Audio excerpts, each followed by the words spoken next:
Mes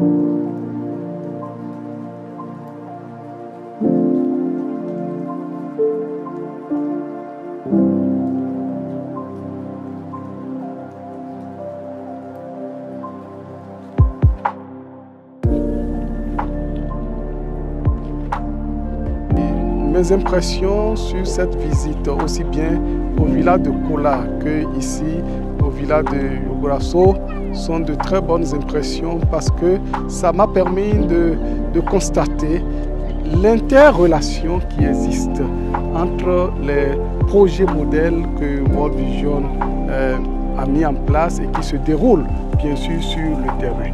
Et j'ai pu constater réellement que le pédiatre est intimement lié aux sites maraîchers parce que si les sites maraîchers ne sont pas hautement productifs et si au niveau de la production céréalière ça ne bouge pas, et oui, les foyers alimentaires vont manquer réellement d'ingrédients et ça ne fonctionnera pas.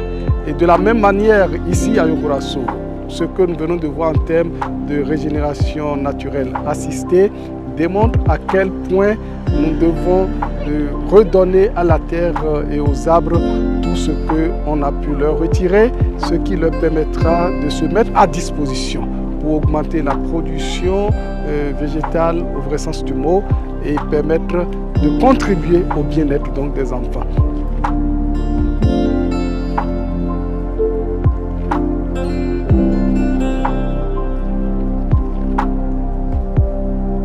C'est la première fois que je fais cette visite de terrain dans la zone de Pessoba.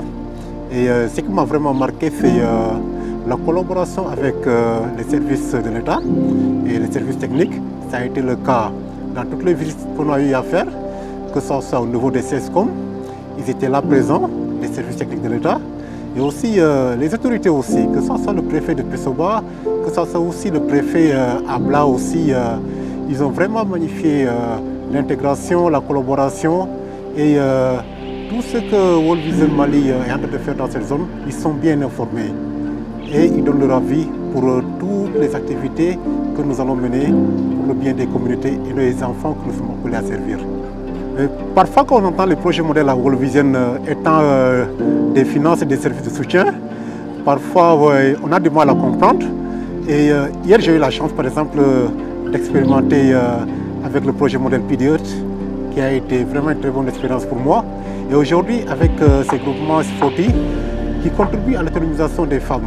Oui, je vois comment la gestion est faite entre les femmes et comment elles utilisent aussi les fonds par rapport à ce projet modèle.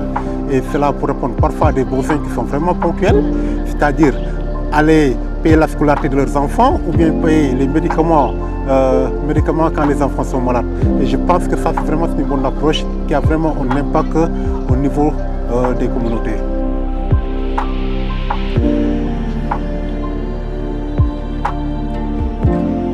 Tout l'engagement des collègues ici au niveau de ce cluster, c'est très impressionnant.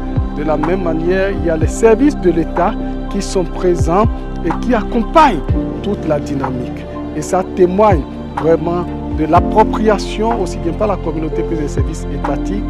Et c'est cela la durabilité de tout ce que World Vision fait pour le bien-être des enfants.